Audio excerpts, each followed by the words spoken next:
Hello, parents of Incline High School students. My name is Mr. Young, and I am teaching your student in English 5, which is also called American Literature. What I'm going to do right now is just walk you through a presentation I gave your students at the beginning of the year. All of this information can be found in the class syllabus, which I'll tell you how to access in just a little bit. But this is just going to be an overview of the most important information you should know moving forward. So let's get to it.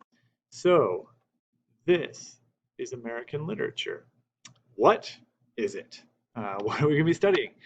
So we'll be, if you want to read that, go ahead. But in essence, we're going to answer the question: can equity and diversity coexist in American society? The American literature teachers all got together this summer and talked about what we want for our students to understand and what we want for our students to be able to discuss academically, intellectually, respectfully.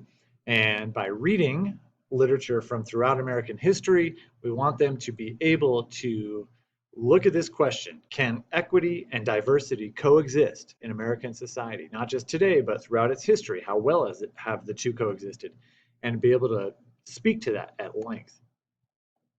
What else are we doing here? So new for this year, I know that last spring, when COVID blew up and everyone was sent home, that grades took, I don't want to say a backseat, but maybe a second priority behind emotional well-being and making sure everybody was okay and healthy and staying connected. This year, we're going back to the way it used to be, where students' grades will be determined basically on their work ethic and performance. We're going to try and go entirely paperless, so students need to make sure that they bring their laptop to school every day and that their files are all organized. And as a reminder, we are on an alternating AB schedule. Attendance on the day your student is at home will be taken by me on account of whether they have turned in the work I've assigned. So every day when they're at home, they should look at my website, stayclassyincline.com, and check to see what I've assigned them to do on their at-home day. And they need to share that with me by 2:15 in order to be marked present. Even if they send me an email saying I'm here, if they don't attach the work or they don't show proof that they did any work, they will be marked absent.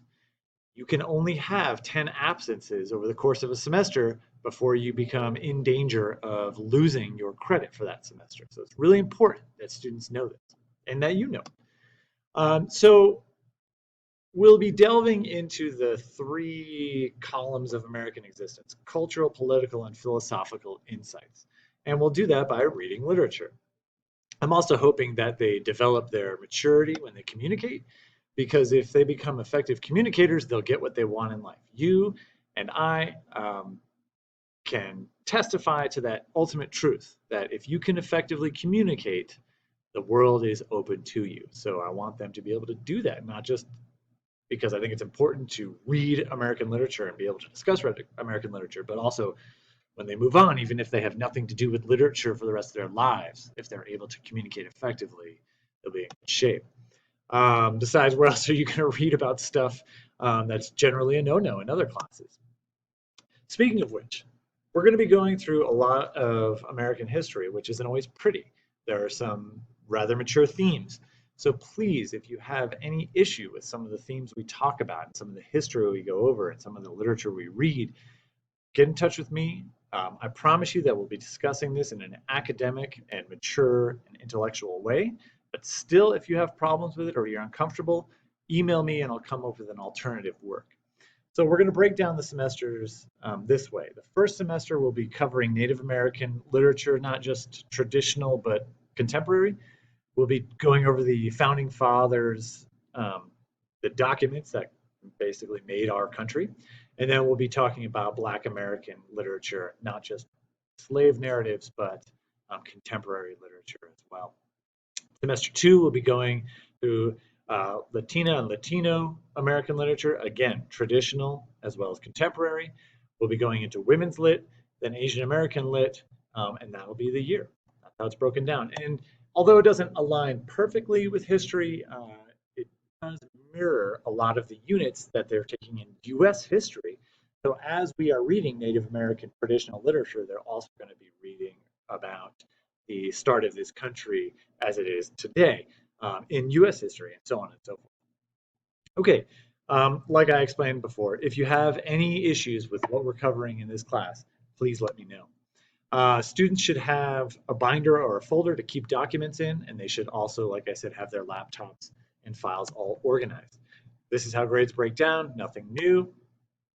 I assign 70% of their grade weight to essays and tests, 20% to classwork and homework, and 10% to work ethic.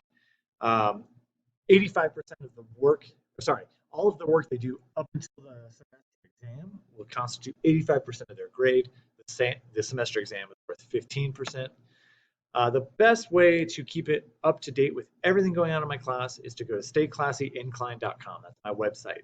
It is comprehensive, it is complete, it is updated every single day. Links to notes, links to videos, links to work we're reading, all on there.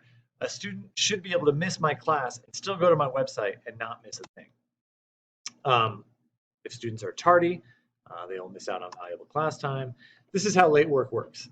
For essays, no matter when a student turns in the essay, they will still be able to earn full points on the essay. They're just going to miss the 10% work ethic points for that assignment. So they could get still 100 out of 100 on the essay, but they'll get a 0 out of 10 on the attached work ethic assignment. If they turn it in on time, 100 out of 100 on the essay, potentially, but definitely a 10 out of 10 on the work ethic grade. That may not seem like a lot, but over the course of the semester, if a student has turned in several major assignments late, that could take a grade from an A to a B or a B to a C. All other work, like classwork and homework, the minute it's late, 50% off. But I do take assignments all the way up until the second to last week of the semester. So you can theoretically turn in an essay 2 months late, turn in classwork 2 months late to get some points. So it's never over, right? There's never a time where a student should quit. Homework is essentially going to be what a student has to do at home. And this is just me telling the students that everything they do should be filled with pride, right? Spelling, grammar, neatness, professional manner of presentation, it all matters in the real world, so it matters in my class. Attendance, while understandable given our current society, it is a vital aspect to the class. Participation is expected. I do give extra credit, but only to students who have completed all of their other work. Extra credit is not meant to make up for missing assignments. If a student is absent, they should check my website, stayclassyincline.com. They should check with another student in the class, and they can also check with me. So that's 3 resources they have to get caught up. However, it is their responsibility. I'm not going to chase a student down the hall or email them at home saying, oh, you're missing this one assignment. How are you going to get it in? That's their responsibility at that point. I get this question all the time. What can I do to raise my grade? The answer is to do your best. That is the surefire way to get the grade you want, is to work your hardest. The structure of this course is such that I don't care how confident or not confident a student is in their writing or reading. If they put the effort in to do their best and improve every day, the grade will take care of itself. Class procedures, this is stuff your students need to know. They've already been through it, not necessarily pertinent to you. I'm big on respect, remaining on task, being responsible, not being distracted by cell phones or food. I'm really big on if a student has a problem that they come up with a solution before they come to me. That shows me that they actually care. They're not looking for someone to take care of them and just solve their problems with without any thought put into it. I need to see a student work on their own behalf before I can work for them. I want them to be nice, I think.